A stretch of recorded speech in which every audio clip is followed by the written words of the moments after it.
Surgeon General Dr. Jerome Adams, welcome to the program.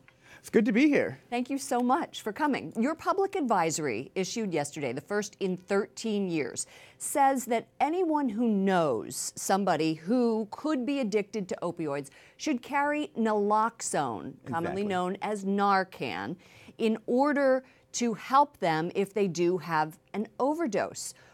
Is this just a Band-Aid? Opioids is such a big problem in the United States. It is a huge problem, and one of the things I've emphasized is that this is just a beginning.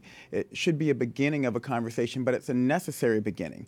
We have a person dying of opioid overdoses every 12 and a half minutes, and over half of those individuals are dying at home. That means someone is typically there who could save their life, but they're not appropriately armed and engaged to save their life. And we want folks to understand that naloxone can be that all-important tool with which they can be a hero. They can save a life. But critics say it's a safety net. So then this person knows that their mom or their dad or their brother has naloxone right there, and they don't have to get addiction treatment. Well, one of the most important things about providing naloxone is that we use it as an opportunity to connect people to care. I'm a trauma anesthesiologist.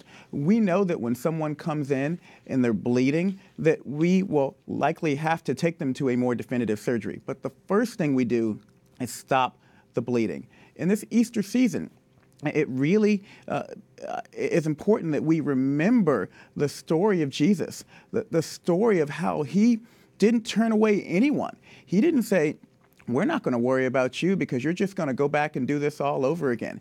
He said, let's use this opportunity to help you see the light. And that's what naloxone is. It's an opportunity for people to see the light and get connected to long-term recovery. You've been successful in getting an increase in the budget, $24 million to $48 million this year, and $75 million just for naloxone. Yes. For next year.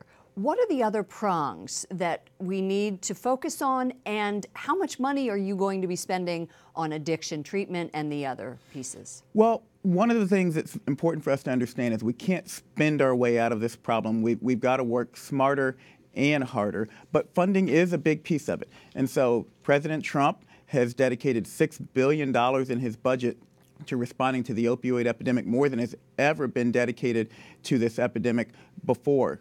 Ever in U.S. history. That's one part of it. Another part of it is working with the companies, and I've been working with Kaleo and Adapt, the makers of naloxone, to bring the price down and to make it more accessible to folks in the community. We've also been working with insurance companies, with hospitals, with nonprofits to, again, make it more accessible and more available. But as you mentioned earlier, it is extremely important that we use it as an opportunity to connect people to care and not just as a Band-Aid. The opioid battle is very personal for you. Yes. I'd like to play a soundbite from your discussion yesterday in Atlanta when you put forward this directive. If I, as United States Surgeon General, couldn't prevent my own brother's substance misuse, no one can do it alone. What has this been like for your family? It's been heart-wrenching. It really has been.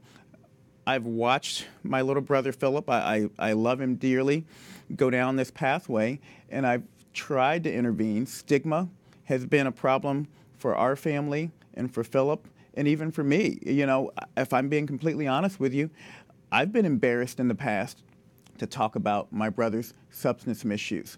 And it's hard even now, but I share the story because I don't want anyone else to be embarrassed of their loved one, of their family member who's struggling with this chronic disease that is substance misuse disorder. I've read that you've told your children the same thing. You've told them it's okay to talk about your uncle. And why is that? Well, again, in communities, we know this is touching everyone. It's all over the country, but people are hiding it. And when they're hiding it, they're not allowing the individuals who are affected to get care and treatment. They're not allowing their loved ones who are also affected to be able to heal. Surgeon General Dr. Jerome Adams, thank you so much for joining us. Thank you for having me, and thank you for discussing this important issue.